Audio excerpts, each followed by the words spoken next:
안녕하세요. 사업계획서 작성의 중요성과 방법 강의를 진행하는 양희영입니다. 지난 시간에 사업계획서가 왜 필요한지, 그리고 용도별, 대상별 강조 포인트들과 회사 및 창업개요 작성 방법에 대하여 강의를 진행하였는데요. 그렇다면 이번 시간에는 본격적으로 사업계획서에 포함되어야 할 항목들을 어떻게 작성하면 좋을지에 대하여 알아보겠습니다. 우선 지난번 시간에서 설명했던 회사 및 창업 개요에 대해 간략히 복습을 하고 넘어가도록 하겠습니다. 기업 개요는 우리가 어떤 회사인지 무슨 일을 하는지 간단하게 보여주는 부분입니다. 제품명, 기업명 등 아주 기본적인 내용을 작성하는 것이라 많은 사람들이 쉽게 생각하는 부분이 많은데요. 첫 장에 들어가는 내용인 만큼 틀린 점이 없는지 꼼꼼하게 확인하고 성심성의껏 작성하는 것이 포인트입니다. 창업 준비 또는 3년 미만의 창업기업에게는 특히 주요 경영진에 대한 이력사항의 비중이 높습니다. 특히 대표자가 보유하고 있는 창업 관련 이력, 경력사항 등을 어필하고 거기에 경영진으로서의 관련 내용까지 작성한다면 더욱 좋은 내용이 될 것입니다. 또한 경영진인 내가 부족한 부분이 있다면 이를 채워줄 팀원이나 협력사의 역량을 소개하고 이마저도 조금 부족하다면 신규 채용 등을 통해 채워나갈 것이라는 점을 강조하는 것이 좋습니다. 1인 창업기업은 대표자 자신의 전문성이 중요하기에 창업을 준비하는 분들 중 전문성을 어필할 것이 아직 부족하다면 지금부터라도 이력사항들을 준비하는 것을 추천드렸습니다. 다음은 창업개요는 왜 창업을 하게 됐는지 또는 왜 이 아이템을 제안하려고 했는지 등에 관한 내용을 작성하는 부분입니다. 구체적으로는 뭘 만들 것인지, 창업 아이템에 대한 소개, 그리고 왜 만들려고 하는지 창업 아이템 동기가 되겠죠. 창업으로 이루고자 하는 게 뭔지 단순하게 돈 많이 벌어서 잘 먹고 잘 살려고요가 아니라 어떤 시장에 진출해서 어떤 문제점을 해결할 거고 그로 인해 매출은 얼마가 예상되고 인력 고용은 몇 명이 될지와 같은 구체적인 목표들을 계략적으로 작성하면 됩니다. 특히 예비 창업가들에게 창업 기회를 시작할 때 내 경험과 빗댄 스토리를 짧게 작성해 주는 것을 추천드렸습니다. 심사위원들이 우리의 계획서에 관심을 가질 수 있도록 누구나 공감할 수 있는 이야기를 재밌게 푼다면 흥미를 가질 수 있을 것입니다. 거기에 도표를 활용해 한눈에 알아볼 수 있게 만든다면 읽는 사람이 더욱 쉽게 알아볼 수 있을 것입니다. 앞서 창업 개요에서 어떤 아이템을 가지고 왜 창업을 하게 되었는지에 대해서 개략적인 내용을 소개했다면 이제는 아이템이 뭔지에 대한 소개를 해야 되겠죠. 제품 및 서비스 소개의 주요 내용은 아이템명, 간략 소개 내용, 구성도, 이미지입니다. 아이템은 어떤 것인지 쉽고 명확하게 한 줄로 작성하는 것이 중요합니다. 만약 내 아이템이 무선 냉방기인데 제품명을 그냥 시원한이라고 지었다 가정해 봅시다. 아이템만 보고 어떤 제품인지 알 수 있을까요? 반대로 전선을 사용하지 않는 실내 온도를 낮춰지게 하는 장치라고 하면 이게 에어컨인지 선풍기인지 부채인지 알 수가 없다는 거죠. 어디서든 사용 가능한 무선 냉방기라고 한다면 어떤 제품을 만드는지 뭐가 강점인지까지 한 번에 알 수 있을 것입니다. 두 번째 아이템의 개략적인 소개에서는 예시처럼 이렇게 긴 호흡의 문장으로 작성하는 것보다는 개조식으로 핵심 포인트만을 작성해주면 더욱 효과적으로 어떤 제품인지 전달이 가능합니다. 도식화는 제품이나 서비스가 어떻게 구성되어 있는가를 얘기하는 것인데요. 제품이라면 본체 안에 각종 센서들이나 회로, 선들이 들어가 있는 설계 도면이라던가 소프트웨어라면 프론트엔드, 백엔드의 흐름이라던가를 알기 쉽게 그려주면 이 제품이나 서비스가 어떤 방식으로 구동이 되는지를 설명할 수 있습니다. 제품 서비스 이미지는 최종적으로 이 제품이 나왔을 때 어떤 모습일지를 보여주는 것인데요. 모델링이나 모컵 이미지를 만드는 것을 추천드리고요.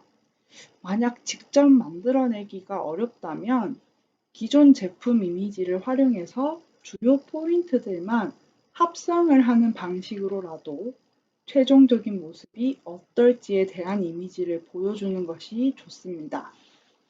또한 기존 시장 내에 비슷한 경쟁 제품들이 여러 가지가 있다면 이 제품들과의 비교를 통해 차별되는 독창적인 요소를 이해하기 쉽게 기술한다면 더욱 좋을 텐데요.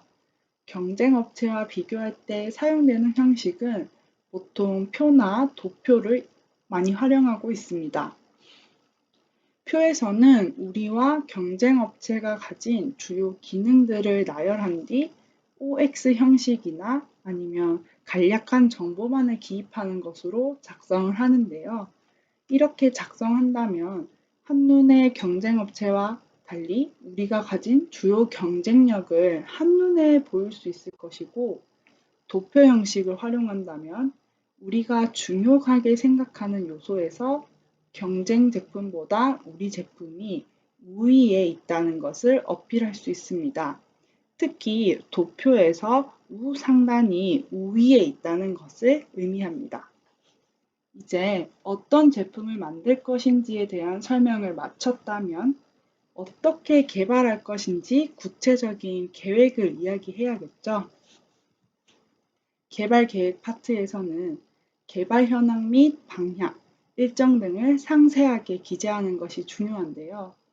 특히 지금까지 어느 정도의 연구 개발이 진행되었고, 해당 지원 또는 투자를 통해 어떻게 발전시킬 것인지를 부각시키는 것이 중요합니다. 이 부분이 왜 중요하냐면요. 아무것도 없는 무에서 유를 창조하는 것보다는 돈을 주는 입장에서 이미 어느 정도 갖춰진 기반이 있는 기업에게 준다면 실패할 확률이 더욱 줄어들기 때문입니다. 특히 정부 지원이나 투자자 모두 안전성을 중요하게 생각하기 때문에 우리가 이런 연구들을 해왔고 이미 이런 성과를 달성했는지를 얘기해 준다면 우리 기업이 이 과제를, 이 제품을 만들 수 있다는 신뢰도를 줄 수 있습니다.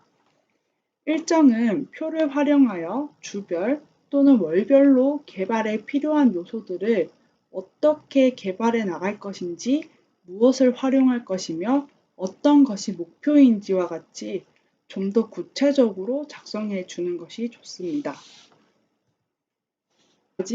제가 앞서 얘기 드린 사업계획서의 기본 요소 4가지 중 사람, 아이템에 대한 내용을 이야기했습니다. 다음은 시장에 관한 내용인데요. 아이템을 판매하고자 하는 시장에 대해서 우리 아이템이 나왔을 때 사람들이 이걸 사용할 거다 하는 수요가 있음을 보여주는 것이 중요합니다. 주요 내용은 시장 현황, 규모, 고객 분석, 기술 현황 같은 내용이 들어갈 것인데요. 시장 현황은 목표 시장이 어디인지를 이야기해줘야 합니다. 그냥 막연히 국내 시장이라고 하기보다는 내 아이템과 관련된 시장, 가령 내가 무선 냉풍기를 판매할 것이라면 목표 시장은 냉방기 시장이 나의 목표 시장이 될 것입니다. 나의 목표 시장이 설정되었다면 이제는 그 시장의 트렌드와 최근 이슈를 이야기해주면 좋은데요. 트렌드와 최근 이슈에서 내 아이템이 이 시장에서 어필할 수 있는 부분을 이야기해주는 것이 중요합니다. 단순히 날씨가 더워 선풍기가 많이 팔리고 있다 보다는 내 아이템과 관련된 이슈, 즉 예를 들어 최근 이상기온으로 인해 여름철 기온이 많이 오른다. 여름철 기온 때문에 야외 활동에 많은 어려움이 있다와 같이 관련된 이슈를 어필해 주는 것이 중요합니다. 특히 만약에 높은 기온으로 사건이나 사고가 많이 발생했다면 그것도 같이 작성해 준다면 좋을 것입니다. 그럼 이제 목표 시장의 규모는 얼마나 되느냐? 만약 냉방기 시장 국내 전체 규모가 1,000만 원 정도 된다고 가정해 봅시다. 이 1,000만 원을 우리 아이템이 고스란히 다 가져온다고 해도 매출이 고작 1,000만 원 정도 발생할 수 있는 시장 규모에 이 사업이 과연 메리트가 있을까요? 그렇기 때문에 시장 규모를 보는 겁니다. 이 아이템이 팔릴 시장의 규모가 크면 클수록 아이템이 판매돼서 벌어들일 수익도 많아진다는 소리고 거기서 몇 퍼센트를 차지할 수 있을 것을 보는지가 즉 우리 아이템의 수요를 얘기해 주는 것이니까요. 시장 현황을 보니 지금 이 사업을 진행할 적기이고 규모나 수요도 있어 보이는데 그럼 정확하게 어떤 사람들에게 이것을 팔 것인가가 고객 분석입니다. 아무리 좋은 아이템이라도 타겟에 맞지 않는 사람들에게 어필한다면 전혀 매출 발생에 도움이 되지 않겠죠. 예를 들어 알래스카에 사는 사람들에게 무선 냉풍기를 판다면 그게 잘 팔릴까요? 당연히 말도 안 되는 소리겠죠. 내가 냉방기 시장에서 무선 냉풍기를 팔 때 내 제품을 살 사람이 누가 있을까요? 야외 활동을 하는 사람도 있을 거고, 에어컨 전기세가 부담스러운 일반 가정도 있을 겁니다. 그 중에 내가 야외 활동을 하는 사람들을 주요 타겟으로 판매를 한다면 그 사람들에 대한 세세한 특성, 특히 판매할 포인트에서 가지는 특성들을 작성해 주는 겁니다.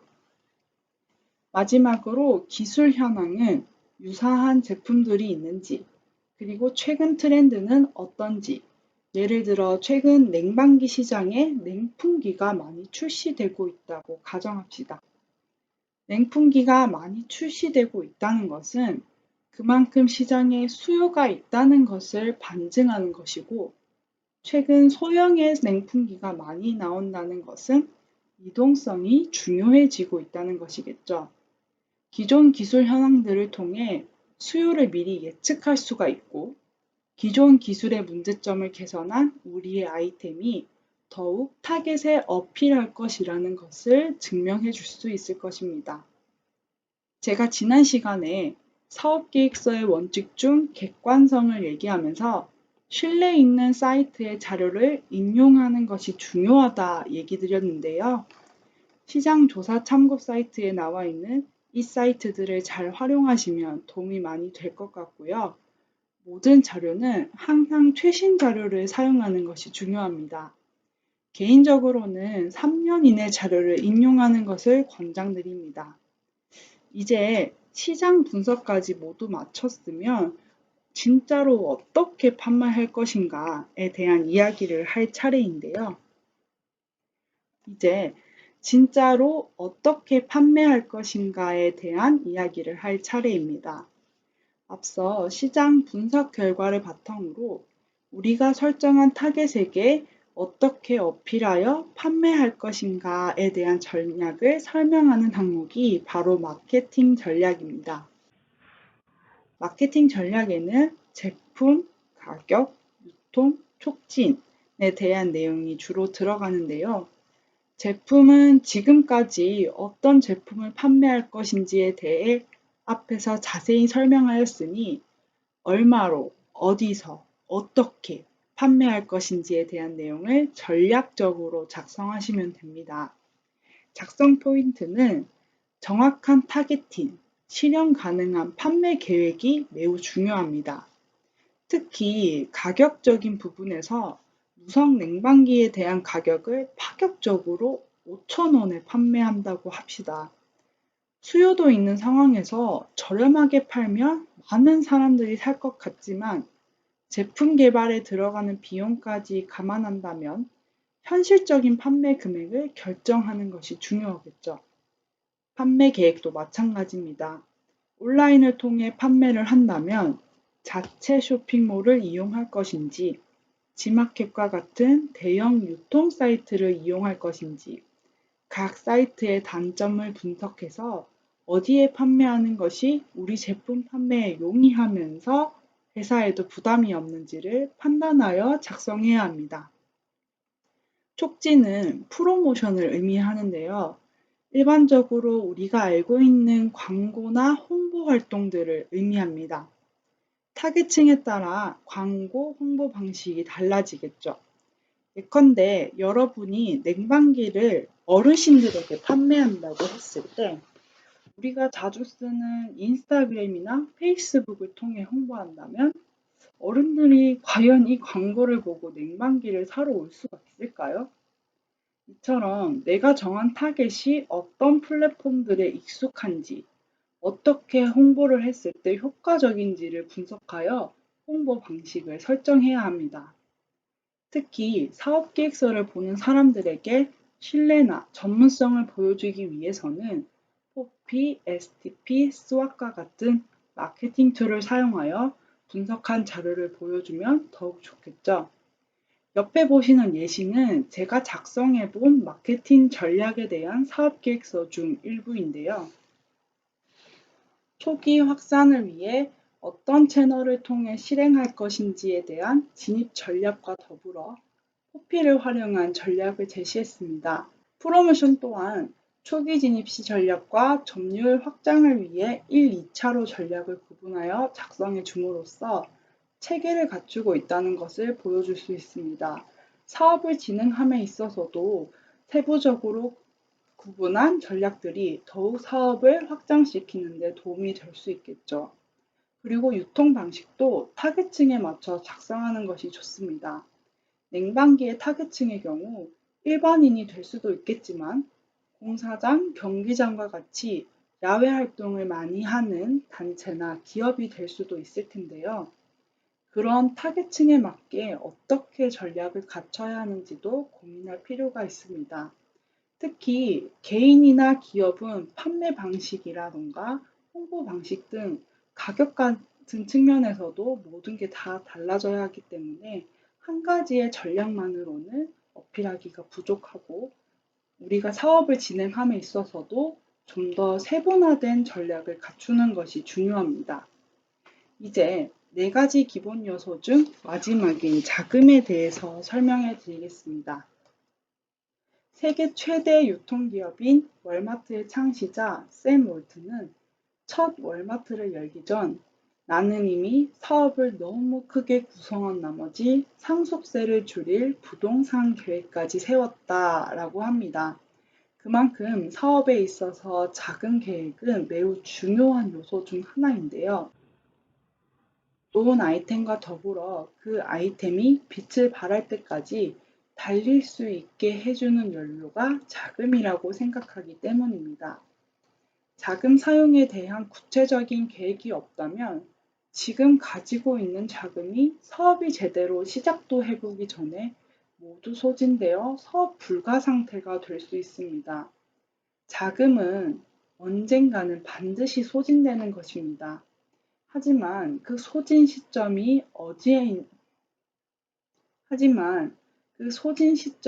언제인지를 알아야 적절한 시기에 투자나 대출 등으로 자금 확보를 하여 연료가 떨어지기 전에 채워 더욱 달려나갈 수 있는 원동력이 되기 때문입니다. 특히 대출이나 정책 자금을 활용하실 때 중요한 것은 이 부분을 현실적으로 작성하고 3개년 또는 5개년으로 계획을 세부적으로 제시하는 것이 중요합니다. 각 요소별로 설명을 드리면 소요 자금은 회사 운영, 개발, 시설 구매 등 우리가 사업 활동을 하며 들어가는 모든 자금을 의미하고요. 소요 자금도 운전 자금과 시설 자금으로 나뉘는데 운전 자금은 순수 경영에 들어가는 비용, 회사를 운영하는 데 들어가는 비용을 말합니다. 인건비 같은 게 있겠죠. 시설 자금은 생산을 위한 설비를 구축하거나 공장 부지를 구매한다 등에 소요되는 자금을 의미합니다. 조달 계획은 어디서 얼마의 자금을 충당할 것인가에 대한 것인데요. 조달 방법의 대표적인 것은 대표자가 직접 투입하는 자기자금, 대출과 같은 금융 차입 또는 투자자에게 받는 투자금 등이 있습니다. 소요 자금 및 자금 조달 계획표 작성을 모두 다 했으면 이제 손익계산 및 상환 계획을 작성해야겠죠. 연차별로 계획을 수립하는 것이 중요합니다. 상환 계획은 조달한 자금의 대출 등이 있다면 언제까지 상환할 것인지를 의미하고요. 연차별로 계획을 수립하는 것이 중요합니다. 상환 계획은 조달한 자금의 대출 등이 있다면 언제까지 상환할 것인가를 의미하고요. 예상 손익은 언제 손익 분기점을 달성할 것인가, 즉 내가 투자한 비용을 제외하고 플러스가 나는 시점이 언제인가에 대한 내용과 예상되는 매출액 그리고 순이익을 얼마인가를 의미합니다. 해당 표에서 영업 외 손익이 조달했던 금융 차입 상환을 의미합니다. 이렇듯 연차별로 우리의 예상되는 매출액과 상환 계획이 구체적으로 작성되어야 사업 진행에 있어 필요한 자금을 그때그때 시기에 맞춰 적절하게 수혈할 수 있고, 은행과 같은 기관에서는 해당 내용을 가장 중요시 보니 많은 고민이 필요한 부분입니다. 또한 자금과 관련된 내용은 분기별로 업데이트하는 것이 중요합니다. 사업을 진행하다 보면 올해 예상했던 비용을 조기에 소진한다거나 그런 돌발 상황들이 많이 발생하는데요. 그럴 때일수록 남은 자금과 소요 계획들을 다시 한번 확인하고 재정비하는 것이 중요합니다.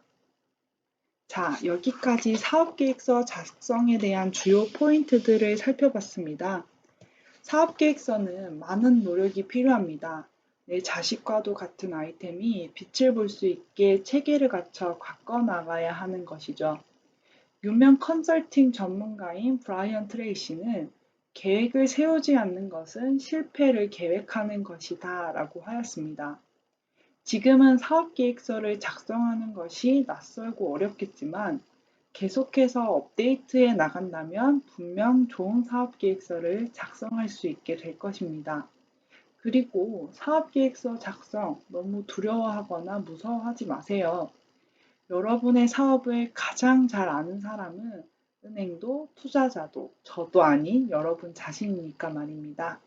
자신을 믿고 내가 가진 것을 누구나 알 수 있게 잘 작성하시기만 하면 됩니다. 자, 이상으로 강의를 마치겠습니다. 짧은 시간 내에 많은 내용을 설명드리느라 어려움도 많았지만 잘 들어주셔서 감사합니다.